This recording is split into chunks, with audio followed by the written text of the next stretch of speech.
ఆత్మబంధువులందరికీ నా యొక్క ఆత్మ ప్రణామములు. మాస్టర్స్, నేను మీ లలిత. మిత్రులారా, ఈరోజు కూడా మనం మరికొంత జ్ఞానాన్ని గీతాయనం నుండి షేర్ చేసుకుందాం మాస్టర్స్.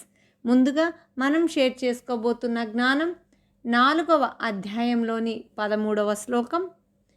చాతుర్వర్ణ్యం మయా సృష్టం గుణకర్మ విభాగశః తస్య కర్తారమపి మాం విద్య కర్తారమవ్యయం.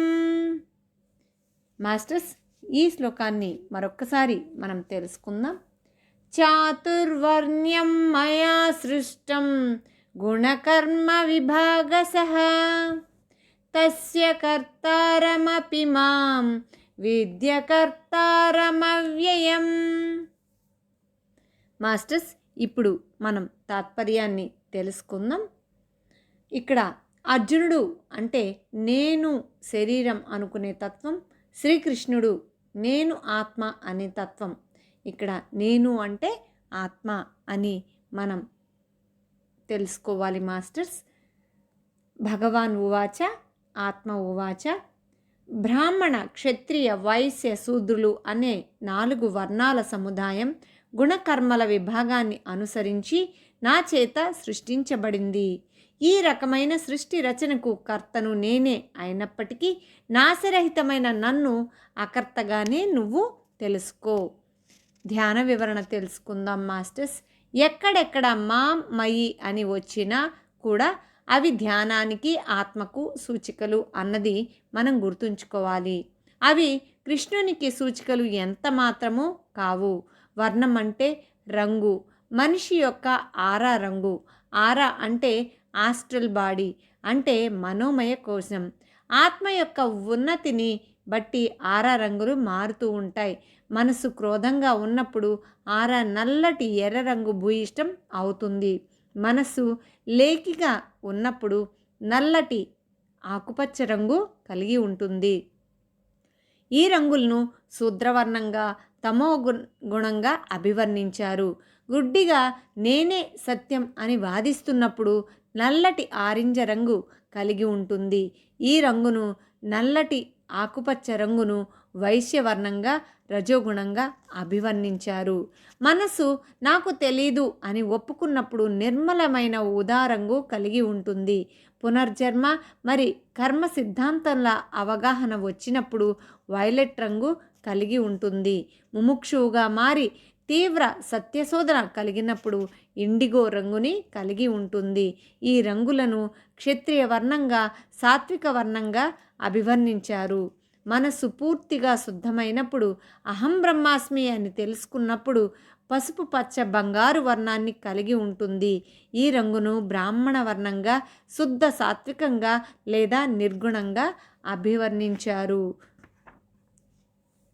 దివ్య చక్షువుతోనే యోగులు ఈ రంగులను అనేక మానవుల్లో దర్శిస్తారు.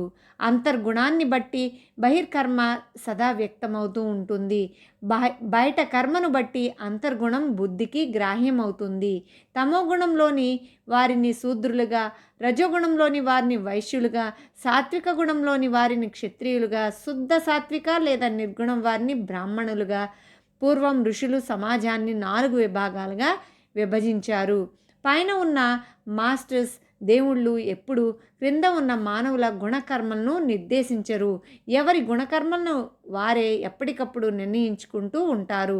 మన గుణం ఎలా ఉంటే దాన్ని బట్టి మనం ఎవరమో నిర్ణయించుకుంటాం. బ్రాహ్మణ కులంలో పుడితే బ్రాహ్మణులు కాము. మనం బ్రహ్మజ్ఞానం కలిగి ఉంటేనే బ్రాహ్మణులం అవుతాము. మనలో క్షాత్రగుణం ఉంటేనే క్షత్రియులం. పిరికితనంతో భయపడుతూ జీవించేవాడు రాజుగారికి పుట్టిన క్షత్రియుడు కాలేడు.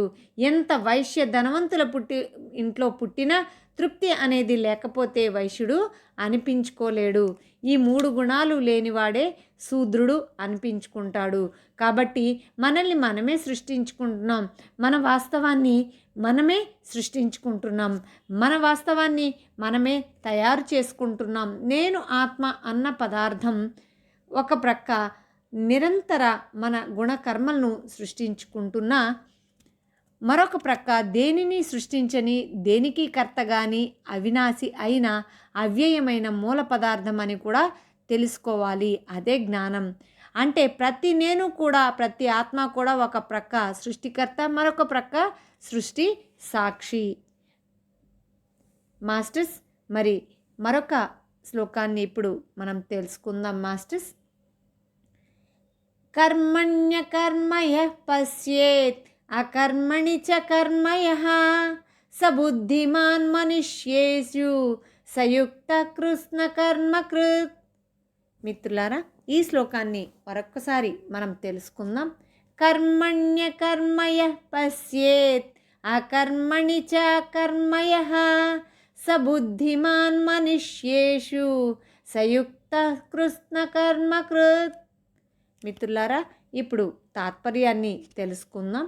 కర్మల్లో అకర్మను, అకర్మల్లో కర్మను దర్శించేవాడే బుద్ధిమంతుడు. అతడు సర్వకర్మలను ఆచరించినట్లే.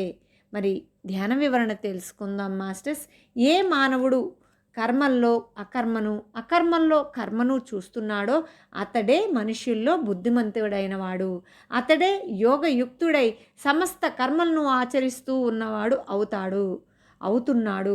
ఒకానొక వ్యక్తి తన శారీరక పరమైన, కుటుంబపరమైన, సామాజిక పరమైన ధర్మాలు నిర్వర్తించే క్రమంలో బాహ్యంగా కంటికి కనిపించే వ్యవహారాలే కర్మలు.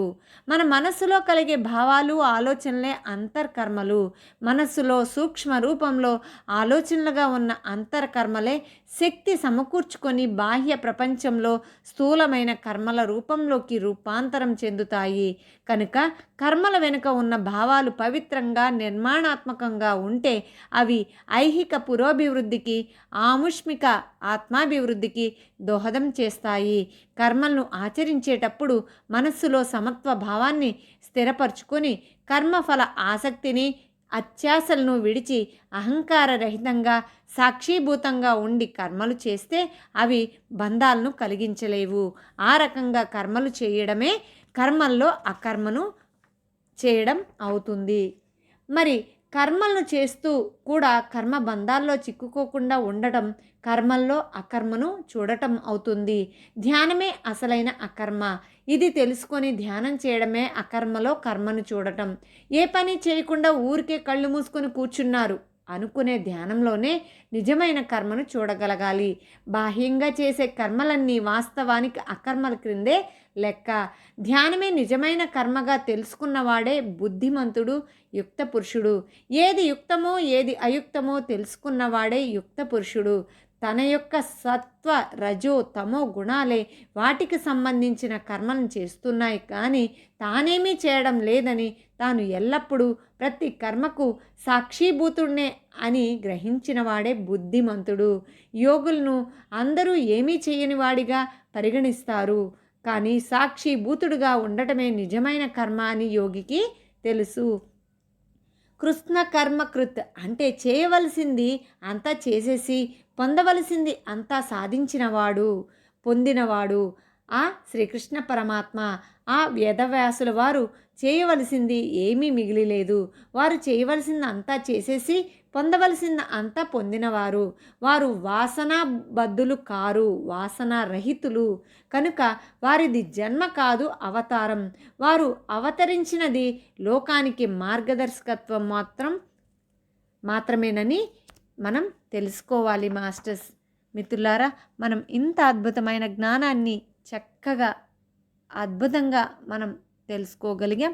అందుకు ఆ తెలుసుకునే ఆ ఆపేక్ష, కుతూహలం మనలో ఉన్నందుకు ముందుగా మనం కృతజ్ఞతలు చెప్పుకుందాం మాస్టర్స్.